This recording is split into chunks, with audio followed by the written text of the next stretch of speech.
नमस्कार दोस्तों, स्वागत है आप सभी का ऑल इंडिया गुरुजी यूट्यूब चैनल पर। और इस वीडियो में डिस्कस करने वाले हैं 8 से लेकर 16 नवंबर तक के सभी करंट अफेयर्स। ये करंट अफेयर का वीडियो आपको हर सोमवार सुबह 9 बजे जो है वो देखने को मिलता है। तो आप इस वीडियो को शुरू से लेकर आगे तक बहुत ध्यान से देखिए, क्योंकि मैंने आपके लिए ये वीडियो बहुत ज़्यादा मेहनत के साथ जो है वो तैयार किया है। आप मेरा सपोर्ट करते रहिए, मैं आपको ऐसे ही और भी बहुत सारे जो है वो क्वेश्चन यहाँ पर और ऐसे ही कंटेंट आपको जो है प्रोवाइड कराता रहूँगा। तो सेकंड वीक के करंट अफेयर नवंबर मंथ के हम इसमें पूरे कवर करने वाले हैं। यदि आपको वीडियो पसंद आता है तो वीडियो को लाइक जरूर करें, शेयर जरूर करें और कमेंट करके मुझे जरूर बताएं। तो चलिए शुरुआत करते हैं। पहला क्वेश्चन यहां पर है, निम्नलिखित कथनों पर विचार कीजिए। हिजरी ट्रस्ट प्रॉपर्टी बोर्ड पाकिस्तान का एक वैधानिक निकाय है। हाल ही में पाकिस्तान ने गुरुद्वारा दरबार साहिब करतारपुर का एक प्रबंधन एक गैर सिख संगठन को जो है वो दे दिया है। इसका राइट आंसर क्या होगा? केवल एक सही है, केवल दो सही है, एक और दो दोनों सही है, ना तो एक सही है और ना ही दो सही है। तो इसका राइट आंसर क्या होगा? इसका राइट आंसर यहाँ पर होगा ऑप्शन सी, एक और दो दोनों यहाँ पर सही हैं।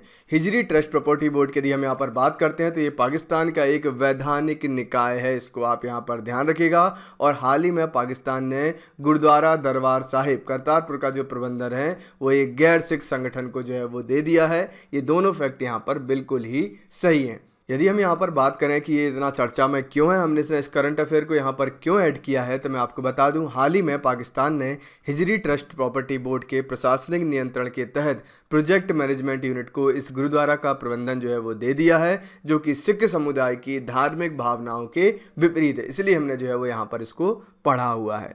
इसके अलावा मैं आपको यहाँ पर एक बार फिर से बता दूं कि अनअकैडमी आपके लिए लेकर आया है Mrinal's mains answer writing. Mrinal sir जो कि बहुत फेमस टीचर हैं अनअकैडमी के और यूपीएससी एग्जाम प्रिपरेशन के लिए, तो मृणाल सर आपके लिए लेकर आ रहे हैं मेंस आंसर राइटिंग की एक स्पेशल क्लास, जो कि full length mains mock paper round 1 यहाँ पर होने वाला है। General studies mains, general studies का जो मेंस का थर्ड पेपर होता है इकोनॉमी के लिए, उसका फुल लेंथ मैक मॉक पेपर जो है आपके साथ डिस्कस किया जाएगा। पूरी स्पेशल क्लास में आपको यहाँ पर बताया जाएगा कि आपको किस तरीके से जो है वो आंसर राइटिंग करनी चाहिए, किस तरीके से क्वेश्चन आते हैं, एक एक टॉपिक को यहाँ पर कवर कराया जाएगा। साथ में यदि हम मृणाल सर की यहाँ पर बात करते हैं तो आपको जनरल स्टडीज़ के मेंस 1, जनरल स्टडीज़ का पेपर 2 और पेपर 3 और 4 के लिए भी यहाँ पर आपके लिए क्लास लेकर आ रहे हैं। तो आपके लिए जो क्लास आने वाली है वो आ रही है 17 नवंबर को रात को 9 बजे। तो आप इस क्लास में एनरोल जरूर कर लीजिए। सारी डिस्क्रिप्शन में आपको जो है वो लिंक मिल जाएंगी, आपको डिटेल मिल जाएगी। आप जाइए वीडियो के डिस्क्रिप्शन में और कमेंट बॉक्स में जाकर जो है वो लिंक पर क्लिक कीजिए और इस क्लास का आप बेनिफिट लीजिए। तो मिलते हैं लाइव क्लास में। नेक्स्ट क्वेश्चन यहाँ पर है, हाल ही में डीएसटी ने कोविड-19 शक्ति चैलेंज 2020 जो है वो जारी किया है। इसका उद्देश्य महिलाओं को भारतीय अर्थव्यवस्था से जोड़कर जीडीपी में सुधार करना है। आपको बताना है इनमें से कौन सा आंसर सही होगा। केवल एक सही है, केवल दो सही है, दोनों सही है, ना तो एक सही और ना ही दो सही है। तो इसका राइट आंसर क्या होगा? राइट आंसर यहाँ पर होगा ऑप्शन डी, ना तो एक सही है और ना ही दो यहाँ पर सही है। तो यहाँ पर यदि हम बात करते हैं तो सही क्या है, तो हाल ही में माई गॉव या माई गवर्नमेंट और यूएन वुमेन के द्वारा जो है उसको जारी किया गया है, जिसका उद्देश्य महिलाओं को स्टार्टअप समाधान के लिए प्रोत्साहन व शामिल कर उन अभिनव समाधान को खोज करना है जो कोविड से निपटने में मदद कर सकते हैं। ठीक है, तो इसको किसके द्वारा जारी किया गया है? माई और यूएन वुमेन के द्वारा। किसको? कोविड-19 शक्ति चैलेंज को। इसको आप ध्यान में रखना, ये आपके एग्जाम में पूछा जा सकता है क्योंकि ये कोविड-19 से रिलेटेड है। इसके अलावा मैं आपको बता दूं कि यदि आप कोविड-19 के बारे में डिटेल में बहुत अच्छा वीडियो चाहते हो, आसान भाषा में सारी चीज़ों को समझना चाहते हो, क्या एग्जाम में पूछा जा सकता है, तो आप कमेंट में अभी जाकर लिख दीजिए कोविड-19 से संबंधित वीडियो आपको चाहिए, तो मैं आपको वो प्रोवाइड करा दूंगा। दूरसंचार आयोग की स्थापना 1988 में की गई है। इसकी संरचना में अध्यक्ष सहित 9 सदस्य होते हैं।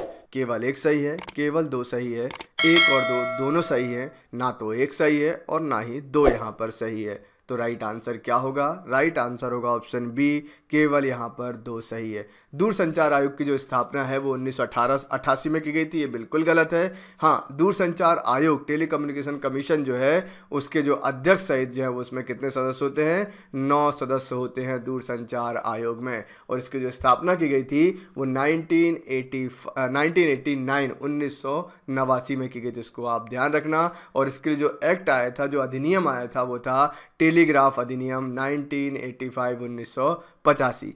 हाल ही में क्या हुआ है कि हाल ही में टेलीकॉम कंपनियों ने सरकार के उस निर्णय का विरोध किया है जिसके तहत अलग अलग श्रेणियों के लिए अलग अलग लाइसेंस की व्यवस्था जो है वो शुरू की है सरकार ने। तो टेलीकॉम की जो कंपनियां हैं वो लगातार सरकार का विरोध कर रही हैं। आपको याद क्या करना है जो आपके एग्जाम में आ सकता है। पहला चीज़, टेलीग्राफ एक्ट कब आया था? 1985 में आया था।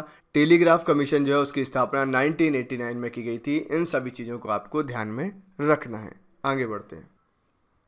Professor A.N. Bhaduri memorial lecture award society of biological chemist India द्वारा दिया जाता है। यह प्रत्येक 3 वर्ष के अंतराल में दिया जाता है। केवल एक सही है, केवल 2 सही है, दोनों सही है, ना तो एक सही है और ना ही 2 सही है। तो राइट आंसर क्या होना चाहिए? राइट आंसर यहाँ पर होगा ऑप्शन ए, केवल और केवल एक यहाँ पर सही है। Professor A.N. Bhaduri memorial lecture award जो है वो society of biological chemist India द्वारा जो है वो दिया जाता है। इसको आप याद रखना है, ये आपके एग्जाम में पूछा जा सकता है। और ये 3 वर्ष के अंतराल में नहीं बल्कि 2 वर्ष के अंतराल में दिया जाता है। हाल ही में ये जो पुरस्कार है वो डॉक्टर सुशांत को लिस्मेनिया डोनोवानी की उत्तरजीवी रणनीति को परिभाषित करने के लिए दिया गया है। तो आपसे एग्जाम में क्या आएगा? ये जो अवार्ड है वो किसको दिया गया है? डॉक्टर सुशांत को दिया गया है। Professor A.N. Bhaduri memorial lecture award, इसको आप ध्यान रखना।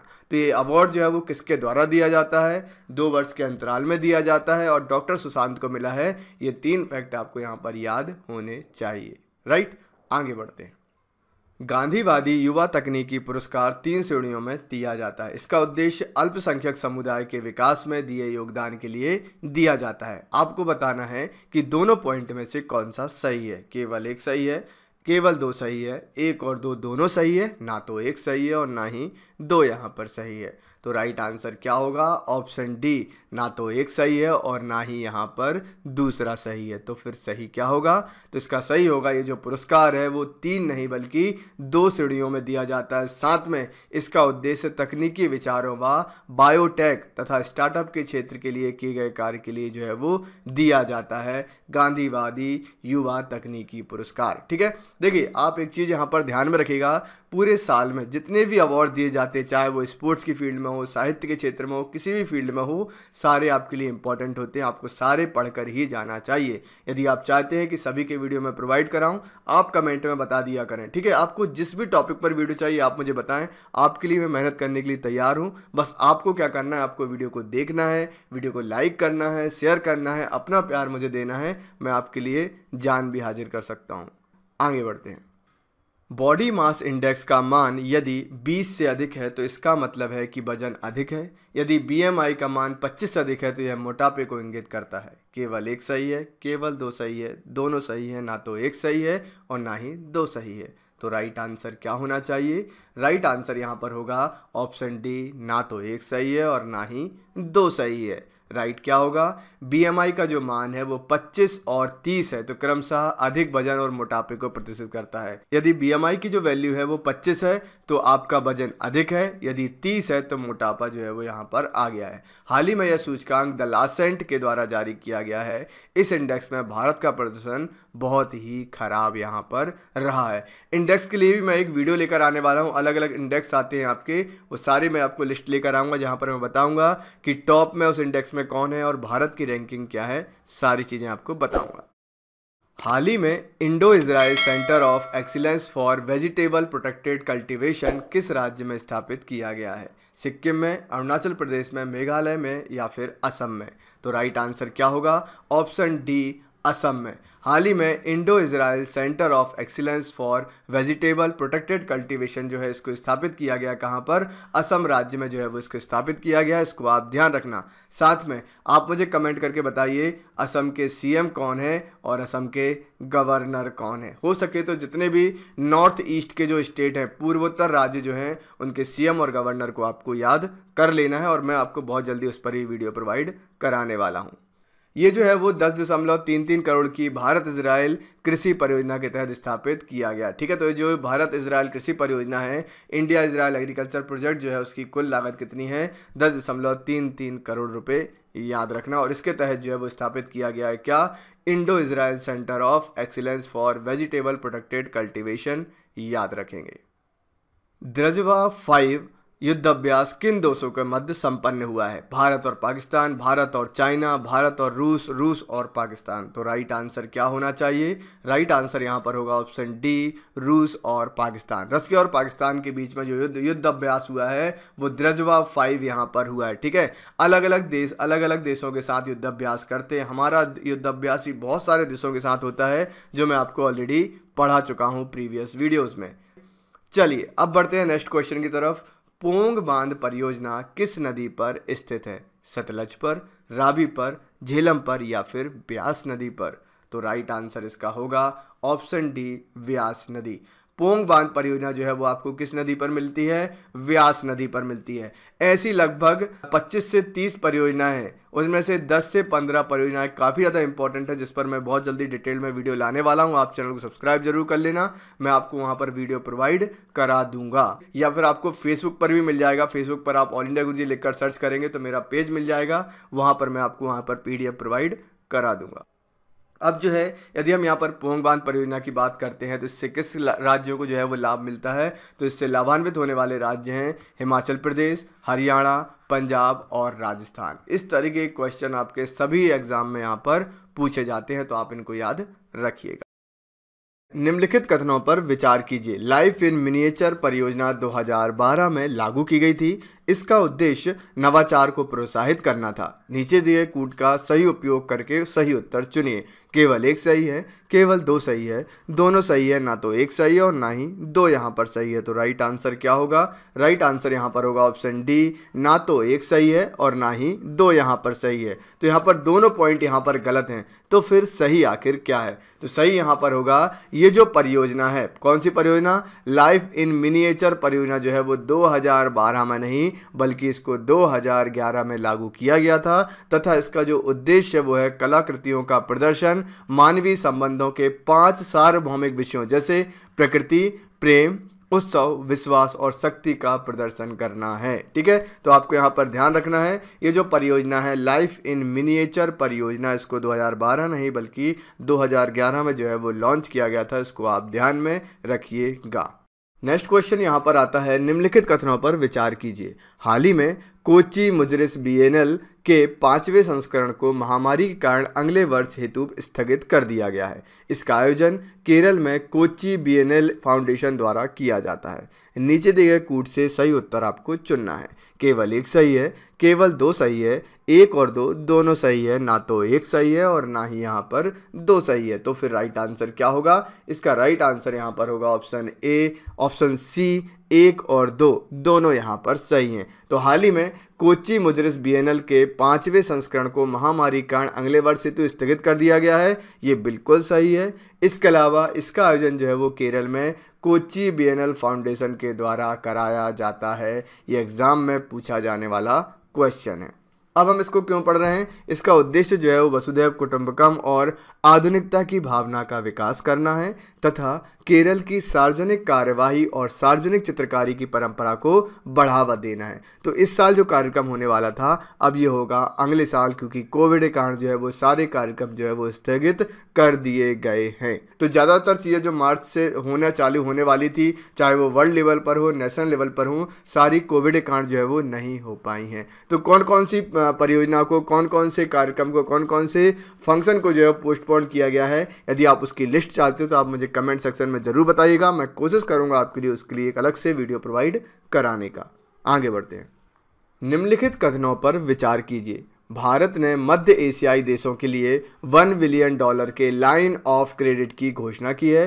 भारत का मध्य एशियाई देशों के साथ लगभग $3 बिलियन का द्विपक्षीय व्यापार है। केवल एक सही है, केवल दो सही है, एक और दो दोनों सही है, ना तो एक सही है और ना ही दो यहाँ पर सही है। तो राइट आंसर क्या होगा?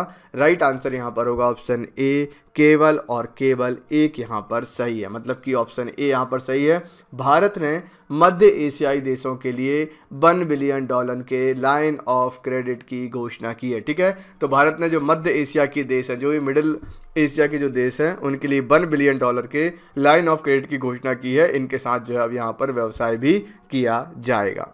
अब हम इसको यहाँ पर क्यों पढ़ रहे हैं? तो हाल ही में भारत और मध्य एशियाई देशों की दूसरी वार्ता संपन्न हुई है तथा भारत का इन देशों के साथ $2 बिलियन का द्विपक्षीय व्यापार है। इस वार्ता का उद्देश्य आतंकवाद के ठिकानों को नष्ट करने की बात पर बात करना, मतलब कि जो आतंकवाद के ठिकाने हैं उनको नष्ट करने की बात पर जो है वो चर्चा करना है। इसको आप ध्यान में रखिएगा। मेन फैक्ट ये है कि भारत ने मध्य एशियाई देशों के लिए $1 बिलियन के लाइन ऑफ क्रेडिट की घोषणा की है। इसको आप यहाँ पर ध्यान में रखेंगे।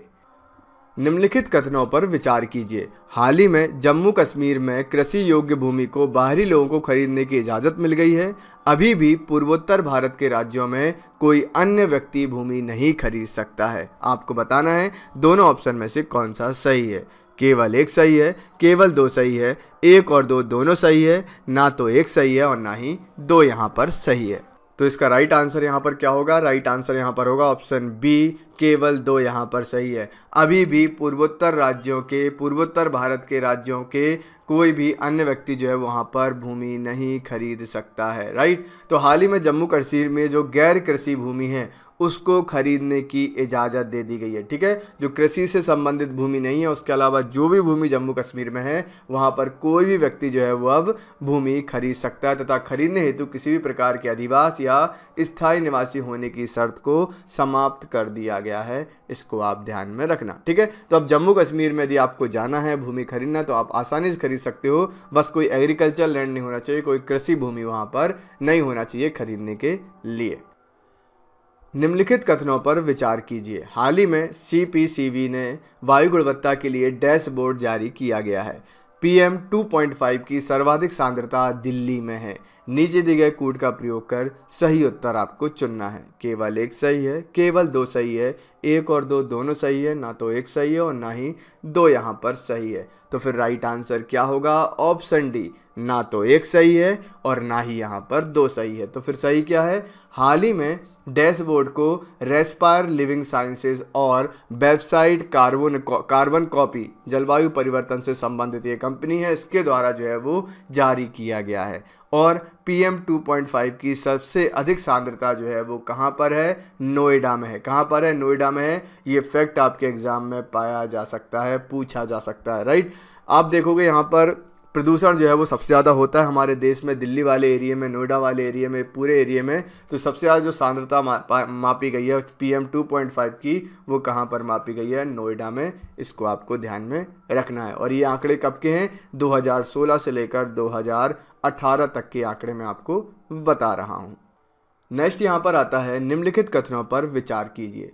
पीली धूल के बादलों का निर्माण जापान में होता है। हाल ही में फिलीपींस ने इन बादलों के प्रभाव से बचने हेतु लोगों से घरों के अंदर रहने का आग्रह किया है। नीचे दिए गए कोड का प्रयोग कर सही उत्तर आपको चुनना है। केवल एक सही है, केवल दो सही है, एक और दो दोनों सही है, ना तो एक सही है और ना ही यहाँ पर दो सही है। तो राइट आंसर क्या होना चाहिए? राइट आंसर यहाँ पर होगा ऑप्शन डी, ना तो एक सही है और ना ही यहाँ पर दो सही है। इस तरीके के क्वेश्चन काफ़ी ज़्यादा इंटरेस्टिंग होते हैं जहाँ पर हमको पता ही नहीं चलता कि दोनों ही ऑप्शन यहाँ पर गलत होंगे। राइट। तो फिर सही क्या है? इन बादलों का जो निर्माण है, ठीक है, कौन से बादलों का निर्माण? पीली धूल के जो बादलों का निर्माण है वो चीन और मंगोलिया के रेगिस्तान में होता है। कहाँ पर होता है? चीन और मंगोलिया के रेगिस्तानों में होता है, जिनसे बचने के लिए हाल ही में उत्तर कोरिया ने लोगों से घर के अंदर ही रहने का आग्रह किया है। नॉर्थ कोरिया ने जो है वो जितने भी वहाँ की जनता है उनसे बोला है कि आप घर के अंदर रहें क्योंकि ये धूल जो है वो यहाँ से उड़ती है। तो चीन और मंगोलिया में जो है वो आपको कैसे बादल मिलेंगे? पीली धूल के बादल जो है वो दिखते हैं। याद रखना, काफ़ी इंपॉर्टेंट फैक्ट है। और जब इस तरीके के क्वेश्चन एग्जाम में आते हैं तो वही व्यक्ति आंसर दे पाता है जिसने ऐसे क्वेश्चन को पढ़ा हुआ हो। और मैं आपको दावे के साथ बोल सकता हूँ कि आपके एग्जाम में मेरे द्वारा पढ़ाए हुए काफ़ी सारे क्वेश्चन पूछे जाएंगे। बस आप कंटिन्यूटी बनाकर रखें और पढ़ते रहें। साथ में यदि आपको ये वीडियो पसंद आते हैं तो वीडियो को लाइक शेयर जरूर किया करें, इससे मुझे मोटिवेशन मिलता है, मैं आपके लिए और ज़्यादा मेहनत यहाँ पर करूंगा। नेक्स्ट क्वेश्चन यहां पर आता है, निम्नलिखित कथनों पर विचार कीजिए। हाल ही में विंग ने हिमालय क्षेत्र में नए विवर्तनिक क्षेत्र की पहचान की है। गाधों का अध्ययन कार्बन डेटिंग विधि से किया जाता है। इसका राइट आंसर क्या होगा? आपको बताना है। केवल एक सही है, केवल दो सही है, एक और दो यहाँ पर सही है, ना तो एक सही है और ना ही दो यहाँ पर सही है। तो राइट आंसर क्या होगा? ऑप्शन ए, केवल एक यहाँ पर सही है। हाल ही में विंग का आपको फुल फॉर्म मुझे बताना है क्या होगा फुल फॉर्म, मैंने पहले भी बताया हुआ है। हाल ही में बिंग ने जो है वो हिमालय क्षेत्र में नए विवर्तनिक क्षेत्र की पहचान की है। ठीक है, कैसे? टेक्टोनिक जोन जो होता है उसकी पहचान की है, इसको आपको ध्यान में रखना है। हाल ही में बिंग के द्वारा ऑप्टिकली स्टिमुलेटेड ल्यूमिनेसेंस के माध्यम से अध्ययन किया गया और हिमालय के सिवनी क्षेत्र या लद्दाख में स्थित सिंधु सिवनी क्षेत्र सक्रिय क्षेत्र के रूप में पाया गया तथा गादों का अध्ययन जो है वो ल्यूमिनेसेंस डेटिंग विधि द्वारा होता है, कार्बन डेटिंग विधि द्वारा नहीं होता है। इसको आप ध्यान रखना, ये एग्जाम में पूछा गया क्वेश्चन है, राइट? तो याद रखेंगे। तहजीक अखलाक पत्रिका किसके द्वारा प्रकाशित की गई थी? बाल गंगाधर तिलक, भगत सिंह, सरोजिनी नायडू या सर सैयद अहमद खान? तो राइट आंसर क्या होगा? राइट आंसर यहाँ पर होगा option D, sir Syed Ahmed Khan के द्वारा। तहजीक अखलाक पत्रिका जो है वो किसके द्वारा प्रकाशित की गई? तो वो की गई साहब सर सैयद अहमद खान के द्वारा। इनको आप याद रखना। इसके अलावा बहुत सारी पत्रिकाएं जो बाल गंगाधर तिलक हो, लाला लाजपत राय हो, महात्मा गांधी हो, विनोबा भावे हो, बहुत सारी पत्रिकाएं जो है वो अलग अलग लोगों के द्वारा, चाहे वो मोतीलाल नेहरू हो, इनके द्वारा निकाली गई थी। वो सारी पत्रिकाओं का वीडियो बहुत जल्दी आपके लिए आने वाला है, तो आप उस वीडियो का इंतजार जरूर करें और चैनल को सब्सक्राइब जरूर कर लें, जिससे कि वीडियो का नोटिफिकेशन मिल जाए और आपसे वीडियो जो है वो कभी भी मिस ना हो पाए। आगे बढ़ते हैं, नेक्स्ट क्वेश्चन देखते हैं। पेंटालैंड वेटलैंड्स जो है किन देशों में स्थित है? ब्राजील और पराग्वे, ब्राजील और बोलीविया, ब्राजील, बोलीविया और पराग्वे या फिर बोलीविया? तो राइट आंसर क्या होगा? ये आपके वेटलैंड्स होते हैं। ठीक है, क्या है? वेटलैंड्स है, इसको आप ध्यान रखना। ठीक, तो इसका राइट आंसर क्या होगा? राइट आंसर होगा ऑप्शन सी, ब्राजील, बोलीविया और पराग्वे। याद रखेंगे आप यहाँ पर जो पेंटालैंड वेटलैंड्स होते हैं, जो पेंटालैंड आर्द्र भूमि होती है वो कहाँ पर है? ब्राज़ील, बोलीविया और पराग्वे में जो है वो आपको देखने को मिल जाएंगी। ठीक है, साथ में आप मुझे कमेंट करके बताइए इंटरनेशनल वेटलैंड्स डे कब मनाया जाता है? बताइए, इंटरनेशनल वेटलैंड्स डे कब सेलिब्रेट किया जाता है? अंतर्राष्ट्रीय आर्द्र भूमि दिवस कब मनाते हैं? सभी लोग मुझे कमेंट में बताइएगा। आगे बढ़ते हैं। हाल ही में आग के कारण जो है इसका 5वां हिस्सा नष्ट हो गया। ये जो पेंटालैंड वेटलैंड है इसका 5वां हिस्सा जो है अभी हाल ही में आग के कारण नष्ट हो गया है, इसलिए हम इसको यहाँ पर पढ़ रहे हैं। नेक्स्ट क्वेश्चन की तरफ चलते हैं। हाल ही में किसके द्वारा दक्षिण एशियाई फ्लड गाइडेंस सिस्टम लॉन्च किया गया है? WMO, यूनेस्को, UNEP या फिर IMD के द्वारा? तो राइट आंसर क्या होगा? IMD के द्वारा। हाल ही में किसके द्वारा दक्षिण एशियाई फ्लड गाइडेंस सिस्टम लॉन्च किया गया है? तो वो किसके द्वारा किया गया है? IMD के द्वारा जो है वो यहाँ पर किया गया। इसको आप ध्यान में रखिएगा। इसका उद्देश्य क्या है? तो इसका जो उद्देश्य है वो दक्षिण एशियाई देशों में अचानक आने वाली बाढ़ या फिर फ्लैश फ्लड की चुनौती से निपटने हेतु जो है वो किया गया है। किसका? दक्षिण एशियाई फ्लड गाइडेंस सिस्टम का। इसको आपको ध्यान में रखना है। अब आपके सामने यहाँ पर एक क्वेश्चन और आ रहा होगा दिमाग में कि सर IMD का फुल फॉर्म क्या होता है? तो IMD का फुल फॉर्म क्या होता है? वो होता है इंडिया मेट्रोलॉजिकल डिपार्टमेंट। मैं आपको लिख देता हूँ यहाँ पर, इंडिया मेट्रोलॉजिकल डिपार्टमेंट, राइट? तो इसके द्वारा जो है इसको अभी हाल ही में लॉन्च किया गया। इसको आप ध्यान में रखना। बाकी सभी आप जानते हो, WMO, यूनेस्को और UNEP के फुल फॉर्म। जाइए और कमेंट सेक्शन में मुझे लिखकर बताइए। निम्नलिखित कथनों पर विचार कीजिए। लोहरी जल विद्युत परियोजना झेलम नदी पर अवस्थित है। सतलज नदी नैना देवी में एक गॉर्ज का निर्माण करती है। नीचे दिए कूट का प्रयोग करके सही उत्तर चुनिए। केवल एक सही है, केवल दो सही है, दोनों सही है, ना तो एक सही है और ना ही यहाँ पर दो सही है। तो इसका राइट आंसर क्या होगा? ऑप्शन बी, केवल दो यहाँ पर सही है। यदि हम यहाँ पर बात करते हैं सतलज नदी की, तो सतलज नदी जो है वो नैना देवी में एक गॉर्ज का निर्माण करती है। गॉर्ज क्या होता है? एक V आकार की घाटी। ठीक है, तो सतलज नदी क्या करती है? नैना देवी में एक गॉर्ज का निर्माण करती है। बिल्कुल यहाँ पर सही है। यहाँ पर यदि हम बात करते हैं लोहारी जल विद्युत परियोजना की, लोहारी जल विद्युत परियोजना जो है वो सतलज नदी पर स्थित है। इसको आप ध्यान रखना। इसके प्रथम चरण की लागत 1810 करोड़ रुपए है तथा ये BOOM मॉडल के आधार पर विकसित की गई है। तो आपके लिए इंपॉर्टेंट यहाँ पर जो है वो ये है कि लोहारी जल विद्युत परियोजना जो है वो किस नदी पर है? तो वो है सतलज नदी पर। इसकी टोटल लागत है 1810 करोड़ रुपए और साथ में जो सतलज नदी है वो नैना देवी पर एक गॉर्ज मतलब कि वी आकार की घाटी का निर्माण करती है, याद रखेंगे। यहाँ पर मैं आपको एक बात और बता दूं, ये क्वेश्चन मैं आप लोगों के लिए बहुत मेहनत से तैयार कर रहा हूँ और आप इसका फॉर्मेट भी देख सकते हो, आपके एग्जाम के लिए काफ़ी ज़्यादा हेल्पफुल रहने वाला है। तो वीडियो को लाइक शेयर जरूर करें, इसमें कोई भी कंजूसी ना करें। तो चलिए बढ़ते हैं आगे।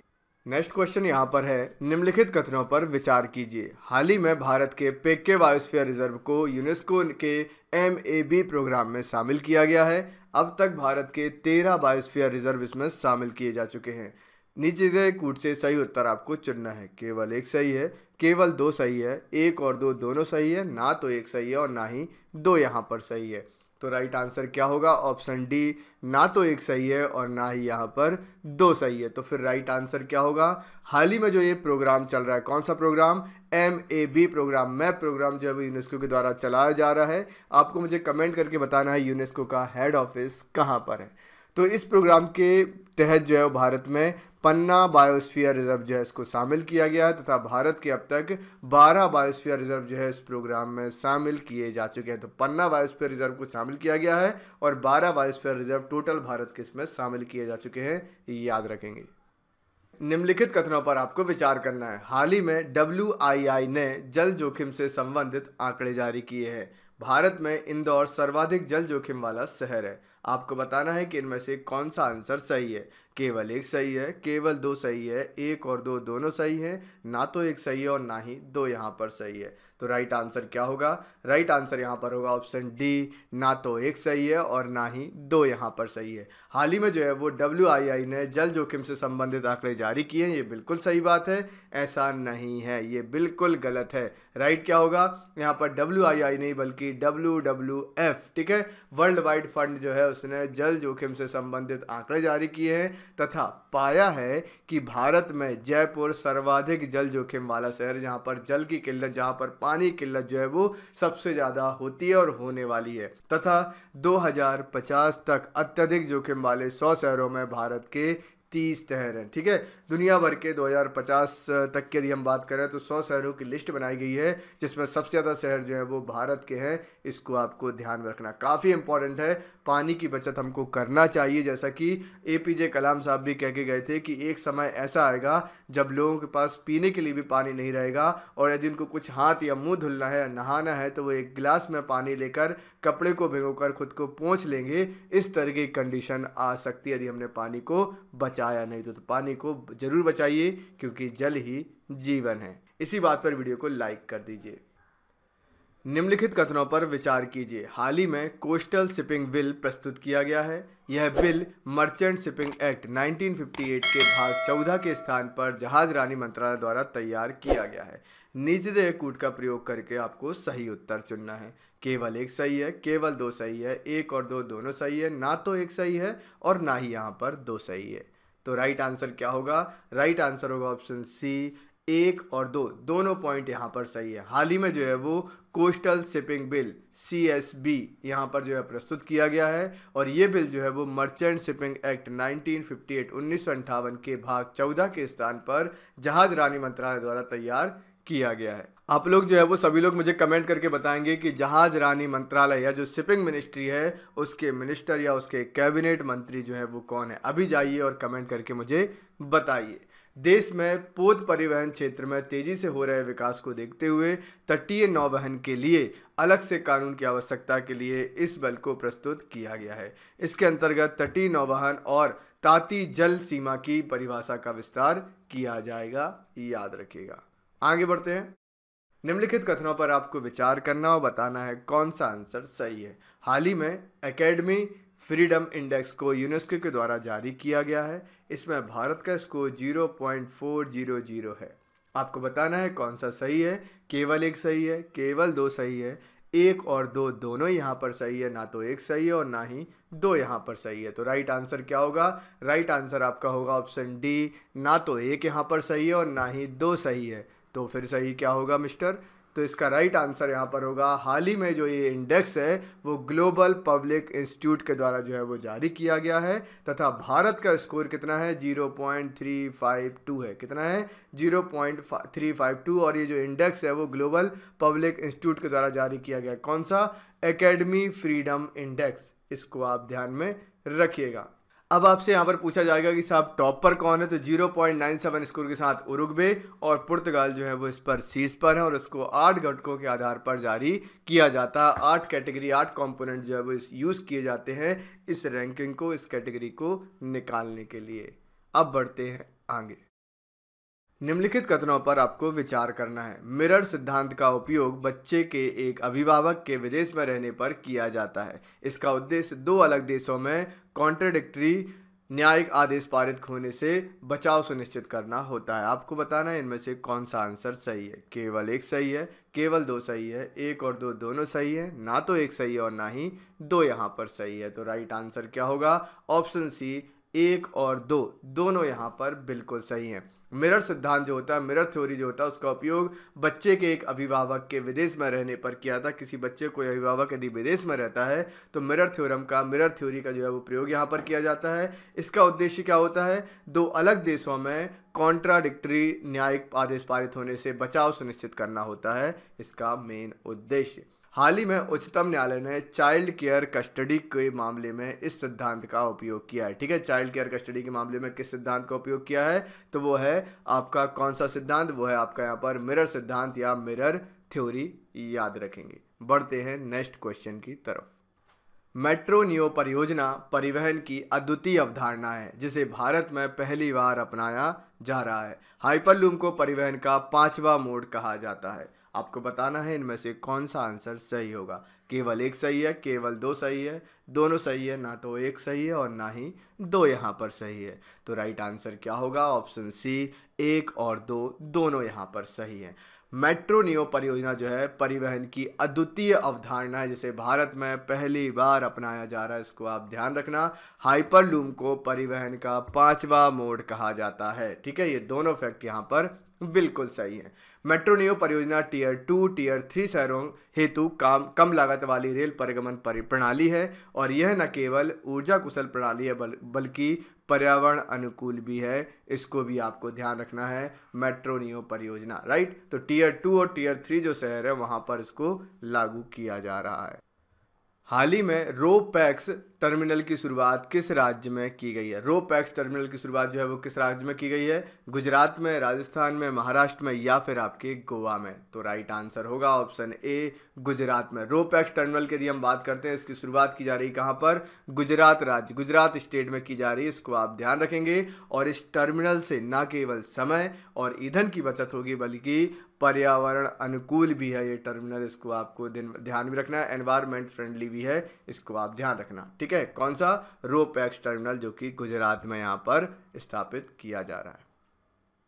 कर्मनाश नदी किन दो राज्यों के मध्य सीमा का निर्माण करती है? झारखंड और बिहार, बिहार और पश्चिम बंगाल, उत्तर प्रदेश और हिमाचल प्रदेश, उत्तर प्रदेश और बिहार। तो राइट आंसर क्या होना चाहिए? इसका राइट आंसर होना चाहिए ऑप्शन डी, उत्तर प्रदेश और बिहार। कर्मनाशा नदी जो है किन दो राज्यों के मध्य सीमा का निर्माण करती है? तो वो उत्तर प्रदेश और बिहार दो राज्यों के बीच जो है वो यहाँ पर निर्माण करती है। याद रखिएगा, सीमा बनाती है उत्तर प्रदेश और बिहार के बीच में कर्मनाशा नदी। अच्छा, एक चीज़ और, यहाँ पर मैंने रिवर के ऊपर एक वीडियो बनाया हुआ, आपको यहाँ पर आई टैब पर मिल जाएगा या फिर आप जो है यहाँ पर मैं आपको बोलूँ तो रिवर लिखकर आप सर्च कीजिए यूट्यूब पर, Indian river by all India Guruji. कोई भी टॉपिक जब आप सर्च करो और बाय ऑल इंडिया गुरुजी यदि आप लिख दोगे तो आपको मेरे वीडियो सभी यहाँ पर मिल जाएंगे। तो आप इसको जरूर एक बार पढ़ लीजिएगा, काफ़ी अच्छे तरीके से मैंने आपको रिवर के बारे में बताया हुआ है। हाल ही में बिहार में चुनाव कांड जो है ये चर्चा में रही। कर्मनाशा नदी उत्तर प्रदेश बिहार को डिवाइड करने वाली, इसलिए हमने जो है इस करंट अफेयर को यहाँ पर पढ़ा हुआ है और कल आ चुके हैं नतीजे। तो क्या रहा रिजल्ट, जरा कमेंट में बताना। आगे बढ़ते हैं। केपलर अंतरिक्ष मिशन 2 को कब लागू किया गया था? 2009, 2011, 2012 या फिर 2013 में? तो राइट आंसर क्या होगा? राइट आंसर होगा ऑप्शन डी, 2013 में। केपलर अंतरिक्ष मिशन 2 जो है यहाँ पर उसको कब लागू किया गया था? तो सन 2013 में इसको लागू किया गया था। जितने भी इंटरनेशनल मिशन होते हैं या हमारे जो नेशनल मिशन है जो स्पेस के लिए हैं वो एग्जाम में पूछे जाते हैं। राइट, तो केपलर मिशन का सबसे प्रमुख लक्ष्य ईटा अर्थ नामक एक संख्या को मापना था। इसको आप ध्यान में रखिएगा। एससी और एसटी अत्याचार निवारण अधिनियम के संबंध में निम्नलिखित कथनों पर विचार कीजिए। इसमें 24 कृत्यों को अपराध के तौर पर परिभाषित किया गया है। महिलाओं के विरुद्ध अपराधों में पीड़ित को राहत राशि देने और अलग से मेडिकल जांच की व्यवस्था की गई है। आपको बताना है इनमें से कौन सा आंसर सही होगा। केवल एक सही है, केवल दो सही है, एक और दो दोनों सही है, ना तो एक सही है और ना ही दो यहाँ पर सही है। तो राइट आंसर क्या होगा? ऑप्शन बी, केवल दो यहाँ पर सही है। यदि हम यहाँ पर बात करते हैं एससी और एसटी एक्ट की या एससी एसटी अत्याचार निवारण अधिनियम की या प्रिवेंशन ऑफ एट्रोसिटीज एक्ट की, तो यहाँ पर महिलाओं के विरुद्ध अपराधों में पीड़ित को राहत राशि देने और अलग से मेडिकल जांच की व्यवस्था की गई है। ये तो बिल्कुल सही है। साथ में यदि हम यहाँ पर बात करें कि हमने इस एक्ट को यहाँ पर क्यों पढ़ा है, तो हाल ही में उच्चतम न्यायालय ने निर्णय दिया है कि किसी व्यक्ति के अपमान को अपराध नहीं माना जाएगा जब तक कि यह सिद्ध ना हो जाए कि पीड़ित को एससी एसटी से संबंधित होने के कारण अपमानित किया गया है। अभी आपने देखा होगा कि कई बार लोगों को या जो एससी एसटी के जो व्यक्ति होते हैं वो बहुत सारे जो गलत तरीके से इसका मिसयूज़ कर देते हैं, किसी को भी फंसाने में या किसी तरीके से करने में। तो इसके खिलाफ बहुत सारी याचिकाएं सुप्रीम कोर्ट में गई थी। तो सुप्रीम कोर्ट ने यहाँ पर ये निर्णय दिया है कि अब जब तक सिद्ध नहीं हो जाएगा कि पर्टिकुलर व्यक्ति ने जो है वो एससी एसटी से संबंधित होने के कारण ही अपमानित किया है, तब तक उसको अपराधी नहीं माना जाएगा। बाकी एक्ट है काफ़ी अच्छा, लेकिन इसका मिसयूज जो है वो काफ़ी ज़्यादा हो जाता है, तो इसको आप ध्यान रखना। साथ में जो मध्य प्रदेश की जो पीएससी एग्जाम होता है वहाँ पर एससी एसटी एक्ट से अलग से क्वेश्चन आते हैं। तो यदि आप चाहते हो कि एससी एसटी एक्ट आपको पढ़ना है तो आप लोग कमेंट सेक्शन में मुझे बता देना, तो मैं आपको वो कवर करा दूंगा। बढ़ते हैं नेक्स्ट क्वेश्चन की तरफ। हाल ही में पंजाब सरकार ने निजी क्षेत्र की नौकरियों को स्थानीय लोगों को आरक्षित करने से संबंधित विधेयक को प्रस्तुत किया है। इसके तहत 85% निजी क्षेत्र की नौकरियों पर स्थानीय लोगों को वरीयता दी जाएगी। आपको बताना है इनमें से कौन सा आंसर सही होगा। केवल एक सही है, केवल दो सही है, एक और दो दोनों सही है, ना तो एक सही है और ना ही दो यहाँ पर सही है। तो राइट आंसर क्या होगा? ऑप्शन डी, ना तो एक सही है और ना ही दो यहाँ पर सही है। तो फिर सही क्या होना चाहिए? तो हाल ही में हरियाणा सरकार ने निजी क्षेत्र की नौकरियों को, मतलब जो प्राइवेट सेक्टर की जो नौकरियां हैं, उन नौकरियों को स्थानीय लोगों को आरक्षित करने से संबंधित विधेयक को प्रस्तुत किया है। इसके तहत 75% निजी क्षेत्र की नौकरियों पर स्थानीय लोगों को वरीयता दी जाएगी, जिनका सकल मासिक वेतन 50,000 रुपये या सरकार द्वारा समय समय पर अधिसूचित वेतन से अधिक ना हो। तो ये इंपॉर्टेंट चीज़ है। तो 75% नौकरियां जो हैं वो स्थानीय लोगों को दी जाएंगी हरियाणा सरकार के अकॉर्डिंग वहाँ पर एक्ट लाया गया है। तो इसको आप ध्यान में रखिएगा। आप मुझे कमेंट करके बताइए कि ये निर्णय कितना सही है। क्या ये निर्णय सभी राज्यों में लागू होना चाहिए, हाँ या नहीं? आप जरूर बताएं। आगे बढ़ते हैं। हाल ही में सेना मुख्यालय ने गोरखा राइफल्स में उत्तराखंड के गैर गोरखाओं की भर्ती को मंजूरी देने से इनकार कर दिया है। गोरखा राइफल्स में नेपाल अधिवासित गोरखा एनडीजी और भारतीय अधिवासित गोरखा आईडीजी का क्रमशः 30:70 में भर्ती की जाती है। नीचे दिए गए कूट का उत्तर आपको देना है कि सही है या फिर गलत है। केवल एक सही है, केवल दो सही है, एक और दो दोनों सही है, ना तो एक सही है और ना ही दो यहाँ पर सही है। तो राइट आंसर क्या होगा? राइट आंसर होगा ऑप्शन डी, ना तो एक सही है और ना ही दो यहाँ पर सही होगा। हाल ही में सेना मुख्यालय ने गोरखा राइफल्स में उत्तराखंड के गैर गोरखाओं की भर्ती को मंजूरी दे दी है तथा वर्तमान में इसमें एनडीजी और आईडीजी का अनुपात 60:40 कर दिया है। ठीक है, 60-40 का रेशो यहाँ पर कर दिया है। इसको आप ध्यान में रखेंगे। नेक्स्ट क्वेश्चन आता है, हाल ही में आयोजित virtual global investor round table BGIR की अध्यक्षता वित्त मंत्रालय के मंत्री द्वारा की गई। इसका आयोजन वर्ल्ड बैंक और फिक्की के द्वारा जो है वो सामूहिक रूप से किया गया है। केवल एक सही है, केवल दो सही है, एक और दो दोनों सही है, ना तो एक सही है और ना ही दो यहाँ पर सही है। तो राइट आंसर क्या होगा? ऑप्शन डी, ना तो एक सही है और ना दो इसमें सही है। तो फिर से अब ये बताओ कि फिर सही क्या होगा? तो सही यहाँ पर होगा, हाल ही में आयोजित BGIR की अध्यक्षता प्रधानमंत्री के द्वारा की गई है तथा इसका जो आयोजन है वो NIIF और मिनिस्ट्री ऑफ फिनांस के द्वारा किया गया है, जिसका उद्देश्य निवेश को आकर्षित करना है, इन्वेस्टमेंट को जो है वो आकर्षित करना। तो प्रधानमंत्री मोदी जी द्वारा जो है वो इसकी अध्यक्षता की गई है। इसको आप ध्यान में रखना। काफ़ी इंपॉर्टेंट करंट अफेयर है और ऐसे करंट अफेयर आपके एग्जाम में बहुत ज़्यादा पूछे जाते हैं, तो बहुत ध्यान से पढ़ो, सुनो, समझो, याद रखो। मेरे द्वारा पढ़ाए गए आपको ज़्यादा से ज़्यादा करंट अफेयर आपके एग्जाम में पूछे जाएंगे, इसलिए किसी भी क्लास को मिस नहीं करना। सुबह 9 बजे क्लास में ज़रूर पहुँच जाना। आगे बढ़ते हैं। NFSA 2013 के तहत मणिपुर में सबसे अधिक ग्रामीण कवरेज है। इसके तहत सबसे कम शहरी कवरेज क्षेत्र झारखंड में है। नीचे दिए गए कूट का उपयोग करके सही उत्तर आपको चुनना है। केवल एक सही है, केवल दो सही है, एक और दो दोनों सही है, ना तो एक सही है और ना ही दो यहाँ पर सही है। तो राइट आंसर क्या होगा? ऑप्शन ए, केवल एक यहाँ पर सही है। NFSA 2013 के तहत मणिपुर में सबसे अधिक ग्रामीण कवरेज है, सबसे ज़्यादा रूरल कवरेज है, इसको आप ध्यान में रखना। हाल ही में इस अधिनियम के लिए नए कवरेज का पता लगाने की प्रक्रिया शुरू कर दी गई है तथा समीक्षा से पता लगा है कि ग्रामीण क्षेत्र में सबसे कम कवरेज अंडमान निकोबार में और शहरी क्षेत्र में सबसे कम कवरेज भी अंडमान निकोबार में ही है। इसको आप ध्यान में रखना। ऐसे क्वेश्चन एग्जाम में पूछे जाते हैं जो हम मिस कर देते हैं, पढ़ना भूल जाते हैं। विमुद्रीकरण के समग्र विश्लेषण के संबंध में निम्नलिखित कथनों पर विचार कीजिए। इस निर्णय से संपूर्ण काले धन को समाप्त कर दिया गया है। इस निर्णय से न केवल पूर्ण तरीके से नकली नोटों के प्रसार को रोका गया है बल्कि कैशलेस अर्थव्यवस्था को भी बढ़ावा दिया गया है। नीचे दिए गए कूट का प्रयोग करके आपको सही उत्तर चुनना है। केवल एक सही है, केवल दो सही है, एक और दो यहाँ पर सही है, ना तो एक सही है और ना ही दो यहाँ पर सही है। तो राइट आंसर क्या होगा? ऑप्शन डी, ना तो एक सही है और ना ही दो यहाँ पर सही है। तो फिर सही क्या है? हाल ही में की गई समीक्षा के तहत इस निर्णय से भारत की 86% मुद्रा उस समय अमान्य हुई थी। साथ ही इस निर्णय से क्रमशः काले धन और नकली नोटों के प्रसार पर अंकुश लगाया गया। ठीक है, मतलब काला धन और नकली नोट जो है वो अब बटना जो है वो बंद हो गए थे, उनका जो है वो फैलाव बंद हो गया, किंतु पूर्ण रूप से नहीं। साथ ही कैशलेस अर्थव्यवस्था को बढ़ावा मिला। यहाँ पर कैशलेस इकॉनमी बन गई हमारी अर्थव्यवस्था, भारत की अर्थव्यवस्था। इसको आप ध्यान रखेंगे। चार चापेरी एक तैरता हुआ द्वीप है जो मणिपुर में स्थित है। हाल ही में मिया संग्रहालय सिक्किम में इसको प्रस्तावित किया गया है। आपको बताना है इनमें से सही आंसर क्या होगा। केवल एक सही है, केवल दो सही है, एक और दो दोनों सही है, ना तो एक सही है और ना ही दो यहाँ पर सही है। तो राइट आंसर क्या होगा? ऑप्शन डी, ना तो एक सही है और ना ही दो सही है। आज मैक्सिमम क्वेश्चन के आंसर यही आ रहे हैं, ना तो एक सही है और ना दो सही है। चलिए देखते हैं तो राइट आंसर क्या होगा। मिया संग्रहालय असम में प्रस्तावित है जो कि बहुत ज़्यादा विवाद में है।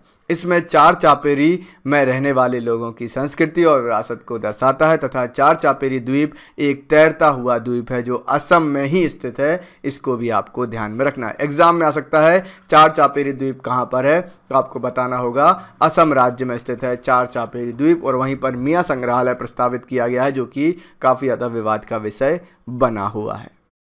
हाल ही में H1N2 वायरस से संक्रमित पहला व्यक्ति किस देश में पाया गया है? अमेरिका, कनाडा, ब्राज़ील या फिर आपका मैक्सिको? राइट आंसर होगा ऑप्शन बी, कनाडा। हाल ही में H1N2 वायरस से संक्रमित पहला व्यक्ति जो है वो कहाँ पर मिला है?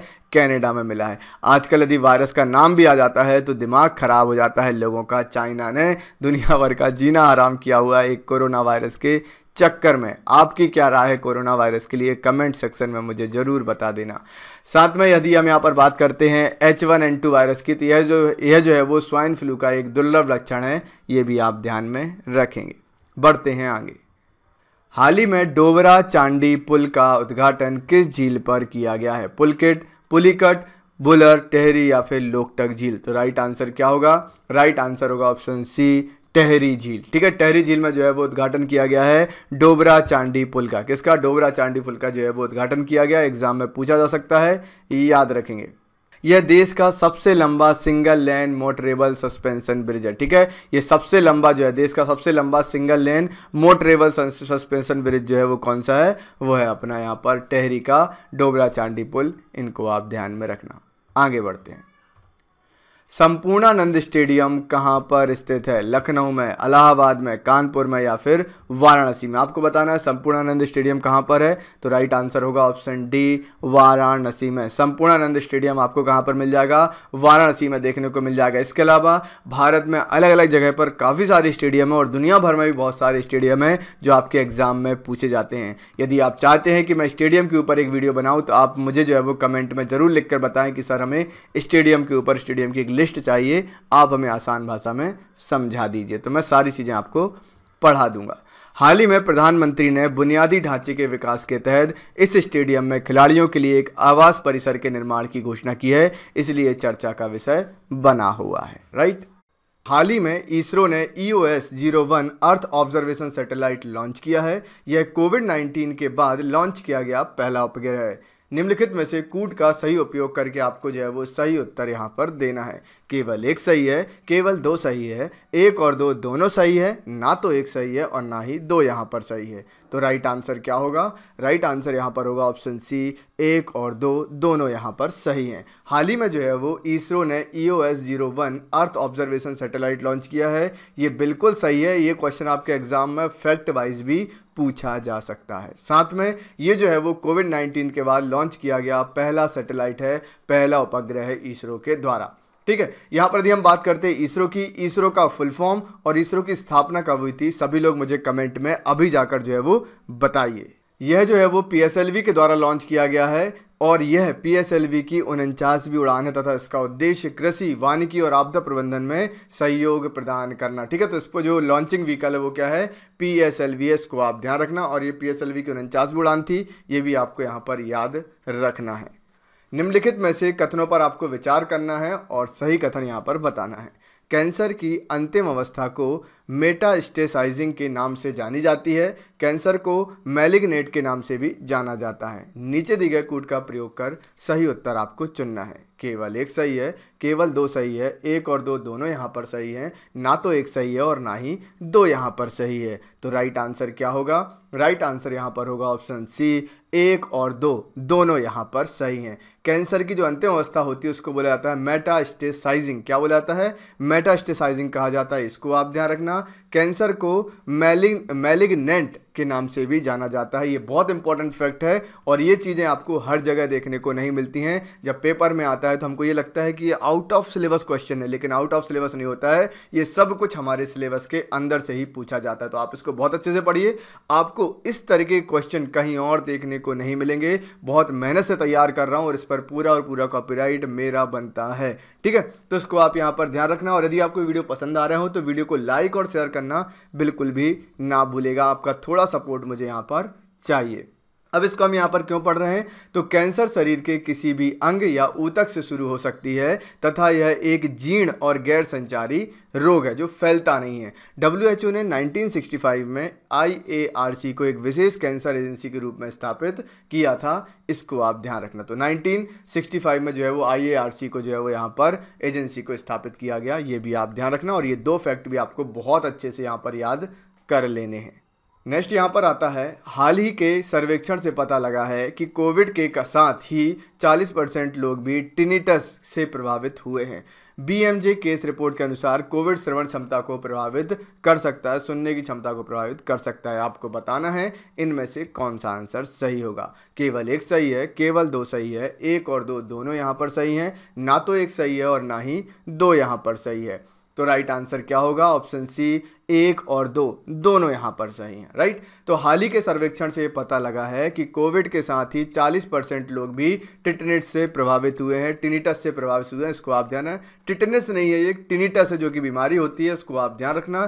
साथ में BMJ केस रिपोर्ट के अनुसार कोविड श्रवण क्षमता को प्रभावित कर सकता है, आपकी सुनने की क्षमता को प्रभावित कर सकता है, आपकी बॉडी को वीक बना सकता है, आपके जोड़ों में दर्द होता है जिसको कोविड हो जाता है। बहुत सारे लक्षण ऐसे जो कि कोविड पॉजिटिव लोगों को ठीक होने के बाद उनके अंदर देखे गए हैं।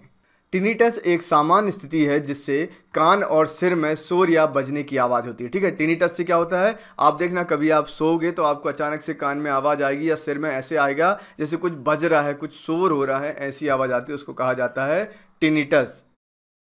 जनप्रतिनिधियों के विरुद्ध मामलों की सुनवाई हेतु विशेष न्यायालय गठित करने का आदेश उच्चतम न्यायालय ने 2018 में दिया था। अभी तक देश में इस तरह के 15 विशेष न्यायालय विभिन्न राज्यों में गठित किए गए हैं। केवल एक सही है, केवल दो सही है, एक और दो दोनों सही है, ना तो एक सही है और ना ही दो यहाँ पर सही है। तो राइट आंसर क्या होगा? ऑप्शन डी, ना तो एक सही है और ना ही दो यहाँ पर सही है। दोनों यहाँ पर जो कथन है, दोनों जो स्टेटमेंट है, दोनों जो सेंटेंस हैं, दोनों यहाँ पर गलत हैं। तो सही क्या है? इस तरह का निर्णय उच्चतम न्यायालय ने 2018 में बल्कि नहीं 2017 में दिया था। अभी तक जो है वो अभी तक कर लीजिएगा आप लोग, अभी तक देश के विभिन्न राज्यों में लगभग 11 या 12 विशेष न्यायालय गठित किए गए हैं, इसको गए कर लीजिएगा, जो केवल जनप्रतिनिधियों के विरुद्ध मामलों की सुनवाई करते हैं। तो 2017 में जो है ऐसे न्यायालय की स्थापना की गई, विशेष न्यायालय की, और अभी तक 11 से 12 विशेष न्यायालय जो है वो गठित किए जा चुके हैं अलग अलग राज्यों में। इनको भी आप ध्यान में रखेंगे। निम्नलिखित कथनों पर विचार कीजिए। हाल ही में यूएनजीए की पहली समिति में सर्वसम्मति से आतंकवाद रोधी मुद्दे पर भारत के वार्षिक प्रस्ताव को अपनाया गया है। अभी तक comprehensive convention on international terrorism 1996 पर सहमति नहीं बनी है। नीचे दिए गए कूट का प्रयोग करके आपको सही उत्तर यहाँ पर चुनना है। केवल एक सही है, केवल दो सही है, एक और दो दोनों सही है, ना तो एक सही है और ना ही दो यहाँ पर सही है। तो राइट आंसर क्या होगा? ऑप्शन सी, एक और दो दोनों यहाँ पर सही हैं। हाल ही में यूएनजीए की पहली समिति में सर्वसम्मति से आतंकवाद रोधी मुद्दे पर भारत के वार्षिक प्रस्ताव को अपनाया गया है। ये बिल्कुल सही फैक्ट है। अभी तक comprehensive convention on international terrorism 1996 पर सहमति नहीं बनी है, ये भी बिल्कुल सही है। और आपको ध्यान रखना है कि comprehensive convention on international terrorism जो है ये एक्ट कब आया था? तो ये 1996 का एक्ट है। ये अलग से फैक्ट वाइज एक क्वेश्चन आपके एग्जाम में पूछ लिया जाता है, तो इसको आप अलग से याद जरूर रखिएगा। यूनाइटेड नेशन की पहली समिति का संबंध निशस्त्रीकरण और अंतर्राष्ट्रीय सुरक्षा से साथ वैश्विक चुनौतियों और शांति के लिए खतरों से संबंधित है। साथ ही सीसीआईटी का उद्देश्य आतंकवाद का मुकाबला करने के लिए एक व्यापक कानूनी ढांचा प्रदान करना है। तो आपको इतना सब याद ना रख के ये दो फैक्ट बस याद रखेंगे, और इसमें भी ये वाला फैक्ट यदि आप याद रखोगे तो आपका काम यहाँ से अच्छे से हो जाएगा।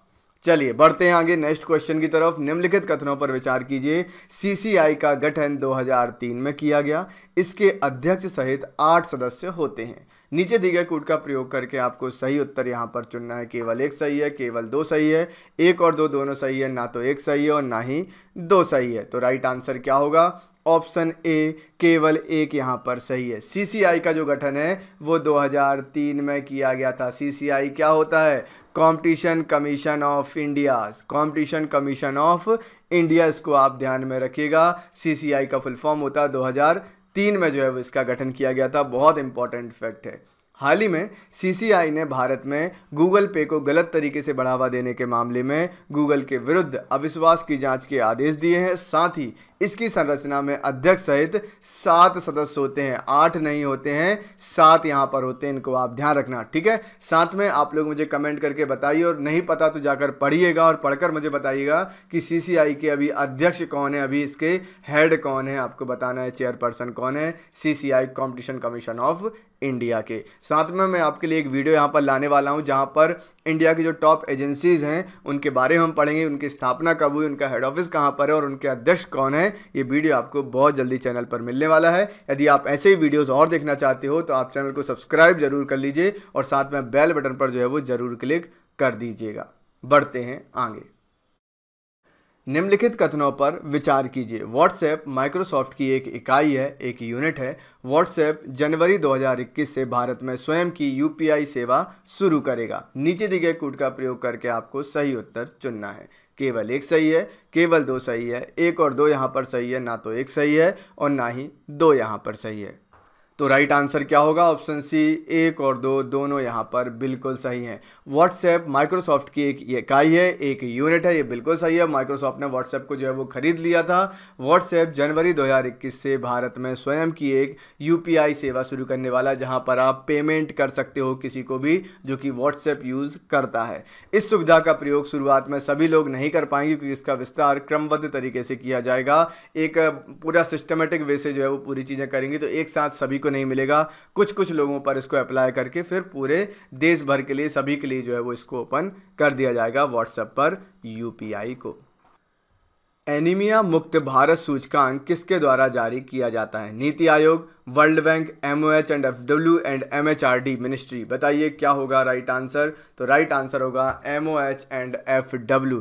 इस मिनिस्ट्री का जो फुल फॉर्म होता है वो होता है ministry of health and family welfare. Ministry of health and family welfare, इसको आप यहाँ पर ध्यान में रखिएगा, फैमिली वेलफेयर याद रखेंगे, ठीक है।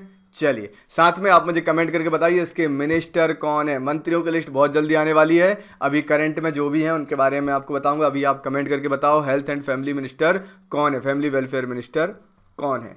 हाल ही में टूरिस्ट फैसिलिटेशन सेंटर का उद्घाटन किस राज्य में किया गया है?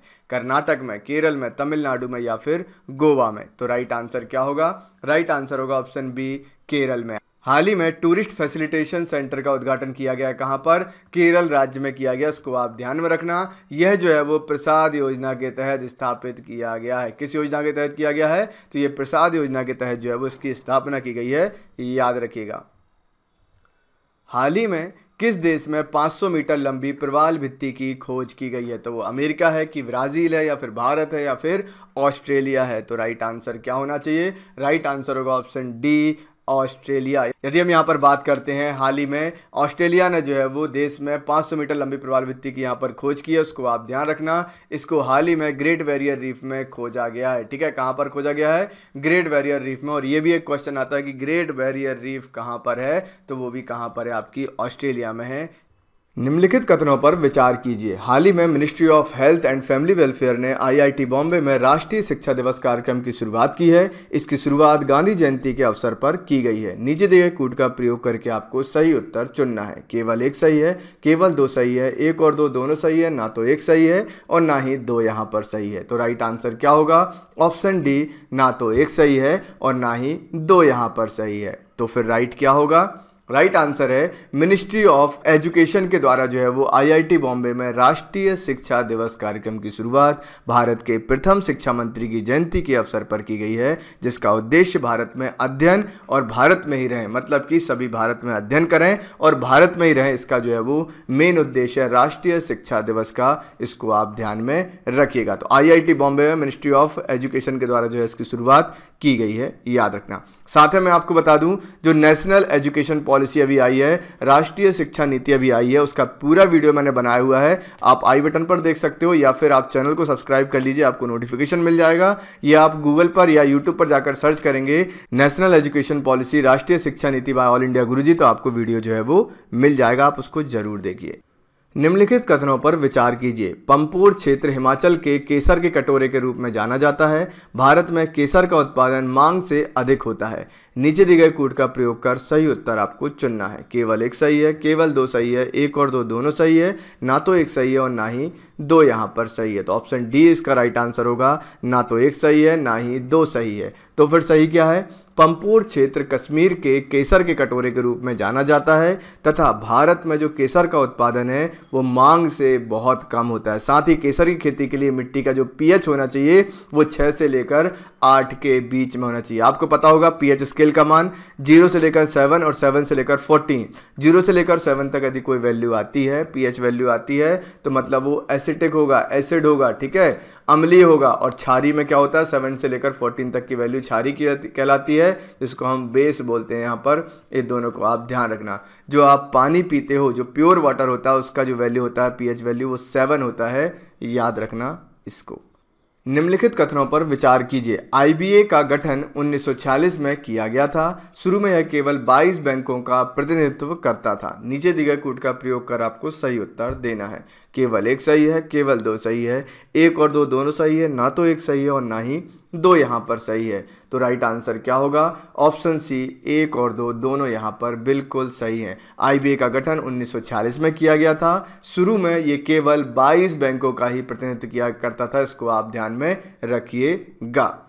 बात करते हैं हाल ही में इसकी 73वीं बैठक हुई उसमें कहा गया कि बैंकों को लोन देने से नहीं बचना चाहिए, खास तौर पर जब अर्थव्यवस्था बड़ी चुनौतियों का सामना कर रही हो। यदि अर्थव्यवस्था इकोनॉमी को बहुत ज़्यादा चोट पहुंच रही हो, बहुत ज़्यादा चुनौतियां हो, तो बैंकों को लोन देने से नहीं बचना चाहिए, लोन देना जरूर चाहिए, लोन प्रोवाइड करना चाहिए। यहाँ पर IBA का ये कहना है, याद रखेंगे।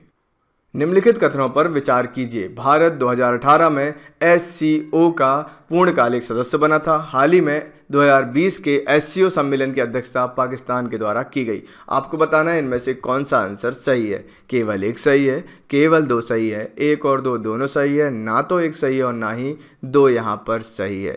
अब यहाँ पर बात आती है कि SCO क्या है, तो यहाँ पर आएगा संघाई कोऑपरेशन ऑर्गेनाइजेशन। ठीक है, संघाई कोऑपरेशन ऑर्गेनाइजेशन जो है वो इसको आप ध्यान रखना, इसका फुल फॉर्म होता है। राइट आंसर होगा ऑप्शन डी, ना तो एक सही है और ना ही दो यहाँ पर सही है। तो चलिए देखते हैं सही क्या होगा। भारत ने जो है वो भारत 2017 में SCO का पूर्णकालिक सदस्य बना था तथा इसके 20वें सम्मेलन की अध्यक्षता पाकिस्तान ने नहीं बल्कि रूस के द्वारा की गई थी। और इसके सदस्य देशों के अलावा 4 इसमें ऑब्जर्वेशन कंट्रीज भी हैं, ऑब्जर्वर भी हैं, 4 पर्यवेक्षक देश भी इसमें शामिल हैं। आपको मुझे कमेंट में बताना है कि SCO का फुल फॉर्म क्या है, जो मैंने आपको बता ही दिया है। SCO की स्थापना कब हुई थी और SCO के हेड कौन है, ये दोनों चीज़ें आपको मुझको बताना है। जाइए और कमेंट में बताइए। आगे बढ़ते हैं। निम्नलिखित कथनों पर विचार कीजिए। बोगोरिया झील वर्ल्ड हेरिटेज साइट है। बुंगो झील एशिया महाद्वीप में स्थित है। नीचे दिए गए कूट का प्रयोग करके आपको सही उत्तर यहाँ पर चुनना है। केवल एक सही है, केवल दो सही है, एक और दो दोनों सही है, ना तो एक सही है और ना ही दो यहाँ पर सही है। तो राइट आंसर क्या होगा? ऑप्शन ए, केवल एक यहाँ पर सही है। बोगोरिया झील जो है वो वर्ल्ड हेरिटेज साइट में शामिल है, इसको आप ध्यान रखना, ये बिल्कुल सही फैक्ट है, इंपॉर्टेंट है। ये दोनों झील कहाँ पर हैं? केन्या की रिफ्ट वैली में स्थित हैं। ठीक है, बोगोरिया झील कहाँ पर मिलेगी, बिंगो झील कहाँ पर मिलेगी? केन्या की रिफ्ट वैली में मिलेंगी, जिनमें हाल ही में अधिक वर्षा के कारण जल स्तर में वृद्धि हो रही है। और रिफ्ट वैली में मानसून के दौरान लगभग प्रत्येक वर्ष बाढ़ भी यहाँ पर आती है, याद रखना। देखो क्या होता है, जब मैं आपको करंट अफेयर पढ़ाता हूँ तो करंट अफेयर सेम क्वेश्चन तो आएगा नहीं, थोड़ा बहुत घुमा फिरा कर पूछेंगे। दूसरा चीज़, ये जो फैक्ट होते हैं एग्जाम में आ जाते हैं। जैसे आपसे पूछा जाएगा, बताइए बोगोरिया झील वर्ल्ड हेरिटेज साइट में शामिल है या नहीं है, तो आपको बताना पड़ेगा है। दूसरी चीज़, बोगोरिया झील है कहाँ पर, वो भी आपको बताना पड़ेगा। तो ये दोनों फैक्ट जो है वो इस तरीके से एग्जाम में पूछे जाते हैं, तो आप बहुत ध्यान से इसको पढ़िए, समझिए। आगे बढ़ते हैं। निम्नलिखित कथनों पर विचार कीजिए। A68A एक विशाल उल्कापिंड है जिसकी पृथ्वी से टकराने की संभावना है। हाल ही में यह घोषणा नासा और इसरो ने संयुक्त रूप से की है। साथ ही भारी नुकसान की चिंता भी जताई है। नीचे दिए कूट का प्रयोग कर आपको सही उत्तर चुनना है। केवल एक सही है, केवल दो सही है, एक और दो दोनों सही है, ना तो एक सही है और ना ही दो यहाँ पर सही है। तो राइट आंसर क्या होगा? राइट आंसर यहाँ पर होगा ऑप्शन डी, ना तो एक ऑप्शन सही है और ना ही सेकंड वाला ऑप्शन यहाँ पर सही है। तो फिर सही क्या होना चाहिए? A68A 2017 में लार्सन सी शेल्फ से विखंडित हुआ और एक विशाल हिमखंड है जो दक्षिणी जॉर्जिया की ओर खिसकता जा रहा है। और ऐसी संभावना जताई जा रही है कि यह भविष्य में जॉर्जिया से टकरा सकता है। ठीक है, तो ये भी यहाँ पर एक संभावना जताई जा रही है। बढ़ते हैं आगे। निम्नलिखित कथनों पर विचार कीजिए। ब्लू मैकॉक एक तोता की प्रजाति है जिसका वैज्ञानिक नाम एडोनोरिंचुस हाइसिंथिनोसस है। यह CITES की परिशिष्ट 2 के अंतर्गत पाया जाता है। नीचे दिए गए कूट का प्रयोग करके आपको सही उत्तर देना है। केवल एक सही है, केवल दो सही है, एक और दो दोनों सही है, ना तो एक सही है और ना ही दो यहाँ पर सही है। तो राइट आंसर क्या होगा? राइट आंसर होगा ऑप्शन ए, केवल एक यहाँ पर सही है। ब्लू मैकॉक एक तोता की प्रजाति है जिसका वैज्ञानिक नाम एडोनोरिंचुस हाइसिंथिनोस है। इसको आप ध्यान रखना, बिल्कुल बहुत ज़्यादा इंपॉर्टेंट है। ब्लू मैकॉक जो है वो तोते की सबसे लंबी प्रजाति है, साथ ही सबसे लंबी दूरी तक उड़ने में भी ये सक्षम है। साथ ही साइट्स की परिशिष्ट 1 में इसको पाया जाता है। इसका आयुषियन स्टेटस है वनरेबल, इसको आप ध्यान में रखना। आयुषियन स्टेटस भी एग्जाम में आपसे पूछे जाते हैं अलग अलग पशु पक्षियों के, जो कि बहुत ज़्यादा डेंजर कैटेगरी में या फिर नहीं भी हैं, तब भी एग्जाम में पूछे जाते हैं। मकाब दर्रा किन देशों के मध्य स्थित है? भारत और पाकिस्तान, अमेरिका और मैक्सिको, ब्राज़ील और बोलीविया, नेपाल और भारत। राइट आंसर क्या होगा? ऑप्शन डी, नेपाल और भारत। मकाब दर्रा कहाँ पर मिलेगा? मकाब पास आपको मिलेगा नेपाल और भारत में। नेपाल और भारत में और कौन कौन से पास है आप मुझे कमेंट में बताइएगा। साथ में बताइएगा नेपाल के प्राइम मिनिस्टर कौन है जो बहुत ज़्यादा चर्चा में रहते हैं। तो मकाब दर्रा कहाँ पर? मकाब दर्रा आपको नेपाल और भारत में देखने को मिल जाएगा। यह भारत और नेपाल के मध्य शिवालिक श्रेणी में स्थित है। कहाँ पर है? शिवालिक श्रेणी या शिवालिक रेंज में स्थित है, याद रखिएगा। आगे बढ़ते हैं। पॉकेट मनी कार्यक्रम का उद्देश्य क्या है? कोविड-19 की वैक्सीन के विकास हेतु वित्तीय सहायता करना, वित्तीय समावेशन करना, मछली उत्पादन को बढ़ावा देने हेतु वित्तीय सहायता प्रदान करना, स्कूली छात्रों में वित्तीय साक्षरता को बढ़ावा देना। तो राइट आंसर क्या होगा? राइट आंसर यहाँ पर होगा ऑप्शन डी, स्कूली छात्रों में वित्तीय साक्षरता को बढ़ावा देना है पॉकेट मनी कार्यक्रम का उद्देश्य। ठीक है, पॉकेट मनी कार्यक्रम किस चीज़ के लिए है? स्कूली छात्रों में वित्तीय साक्षरता को बढ़ावा देना, मतलब कि जो स्कूल के जो बच्चे होते हैं, स्कूल स्टूडेंट जो होते हैं, उनको फाइनेंशियल लिटरेसी प्रदान करना, पैसा क्या होता है, कैसे क्या क्या चीज़ें करनी चाहिए, ये सारी चीज़ें बताना पॉकेट मनी कार्यक्रम का उद्देश्य, याद रखें। इस कार्यक्रम का क्रियान्वयन सेबी और निस्म के द्वारा जो है वो किया जा रहा है, याद रखिएगा। सागर आधार तल के आधार पर दुनिया का सबसे ऊंचा पर्वत कौन सा है? ठीक है, सागर का जो आधार तल होता है उसके आधार पर दुनिया का सबसे ऊंचा पर्वत कौन सा है आपको बताना है। सागर माथा, माउंट एटना, किलिमंजारो या मौना किया। राइट आंसर क्या होगा? ऑप्शन डी, मौना किया, याद रखना। सागर का यदि हम आधार तल देख लें और आधार के आधार पर जो है वो दुनिया का सबसे ऊंचा पर्वत देखें तो वो कौन सा है? मौना किया है, इसको आप ध्यान रखना। और यदि हम वैसे ही यदि बात करें दुनिया का सबसे ऊंचा पर्वत कौन सा है तो कौन सा है? फटाफट कमेंट में लिख दो जल्दी से और स्टूडेंट को बता भी दीजिएगा। हाल ही में मौना किया पर्वत पर 30 मीटर टेलीस्कोप प्रोजेक्ट स्थापित किया गया है, इसको भी आप ध्यान रखना। 30 मीटर टेलीस्कोप प्रोजेक्ट कहां पर स्थापित किया गया? मौना किया पर्वत पर स्थापित किया गया है, याद रखेंगे, इंपॉर्टेंट फैक्ट है।